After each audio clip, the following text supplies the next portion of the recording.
Now, I've got a few slides in here on the history and the legal basis of patents in the U.S. and the world. So it starts with the U.S. Constitution. You didn't know you were going to be taking a constitutional law class in engineering. Article 1, all legislative powers are vested in Congress. Article 2, the executive power is vested in the President. This is straight out of the Constitution. I got my handy little pocket version out this morning and created this slide. Article 3, the judicial power is vested in the Supreme Court and such inferior courts as Congress may ordain and establish. Don't tell any of those judges that they're in inferior courts. That's part of the culture, is understanding how to be respectful of people. So, where does Congress get authority over patents and intellectual property, specifically over patents and copyrights? Let's take a look at this language. They did this in 1787 as they were creating the Constitution for a new country that's breaking away from England, and they took the time to write these words. The Congress shall have power to promote the progress of science and useful arts by securing for limited times to authors and inventors the exclusive right to their respective writings and discoveries. What does science mean in this paragraph? It means knowledge. So science is paired with authors.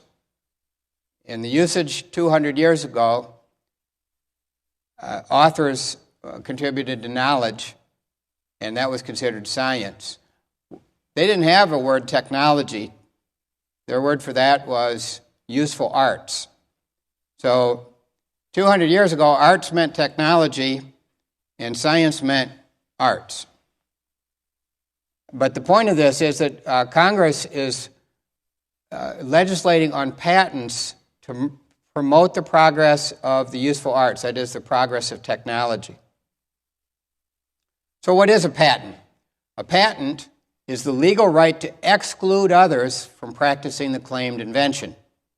That right to exclude is limited now because the Supreme Court has seen that there are a lot of people who are asserting patents that are on trivial aspects of products, and sometimes those patents are being asserted by people that aren't even practicing the technology. They really have no interest in stopping the other company from practicing the technology.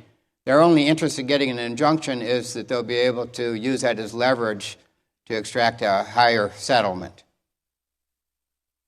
So what patent cases are often about is about damages, but where they're most valuable is in competitive situations and using against a competitor. And the courts will grant injunctions to stop competitors from practicing patented technology.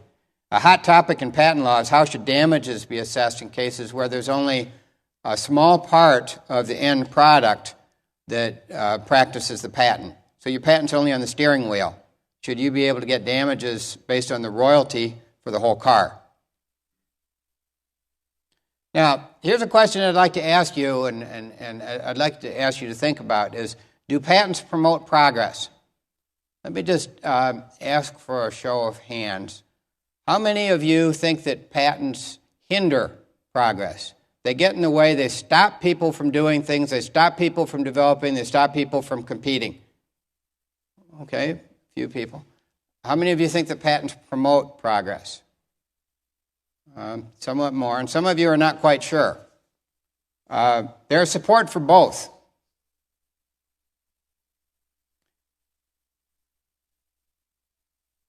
So, major acts of Congress concerning patents. In 1790, in 1793, there were patent acts. Thomas Jefferson was personally involved in this. He was, as Secretary of State, the first patent examiner. In 1793, he said, let's limit patents to new and useful arts, that is, new and useful technology, machines, manufacture, composition matter, that's the chemical stuff, and improvements thereof. And he said, let's not give this patent to just anybody. Let's make them contribute something to the world before they get a patent. What do they have to contribute? They have to contribute detailed written description sufficient to enable one of ordinary skill in the art to practice the invention. That's the quid pro quo. Something, you give something to get something. What you give is making the world a better place by contributing some technology. But you have to not hold back. You have to put enough information in that patent to teach someone of ordinary skill in your technical area how to practice the invention. And if you do that, then you get something in return, which is a 20-year exclusive term for practicing that technology. In 1793, talking about globalization, this is the way countries have their own particular interests at heart. Patents were limited to U.S. citizens.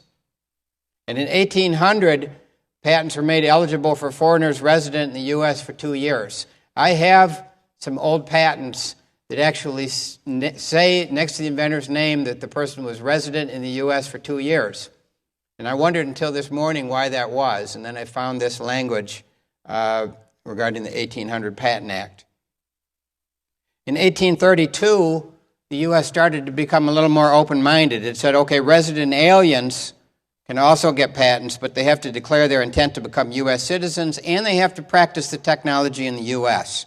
They're saying, we don't want people to have patents that can limit people's right to compete in the U.S. if they're not going to practice the technology here.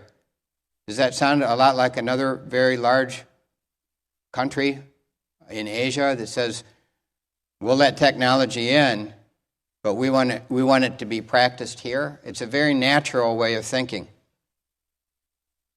1836, Andrew Jackson was president.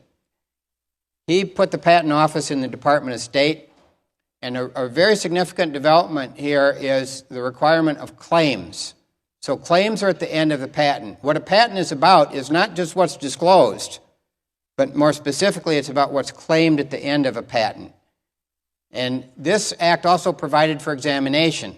So instead of just paying your $30 fee and getting your patent, now you had to have it examined. And an examiner would look at it and see if it was novel. The 1836 Act, again, becoming more global, eliminated the nationality and residence requirements, but it didn't exactly eliminate discrimination. It was $30 if you're a U.S. citizen, $300 if you're a foreigner, unless you're a British subject, in which case it's $500. I had to read that twice. I actually wrote it down wrong because I couldn't believe that actually, but you can understand what the thinking might have been after 1776 and 1812 for people who were hanging out in the U.S. and hadn't bothered to become U.S. citizens. The new, which is now the old, Patent Office covers 2 city blocks. It took 20 years to build. It had 100,000 visitors a year, more than any other building in the United States. It was a tourist attraction. People went in to see the new technology because there were models there, and they came in to marvel over them. It was the largest office building in the United States. And Jackson's favorite portrait is one that shows him standing in front of this patent office that he was integrally involved in building. All through the 1800s, there were developments, major acts of Congress. I haven't listed all of them here. These are just the major ones, where Congress is saying, we want this to be a good patent system.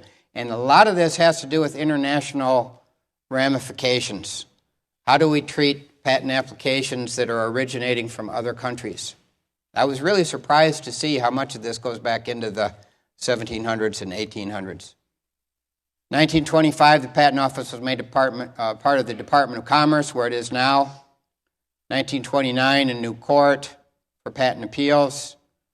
1952, a major recodification. In 1982, the Federal Circuit was created. That's a court in Washington that hears all appeals in patent cases. 1999, Congress is good at picking names for acts that sound good. So the American Inventors Protection Act. Who would disagree with that? The main aspect of it that I really see is it first started to publish patent applications.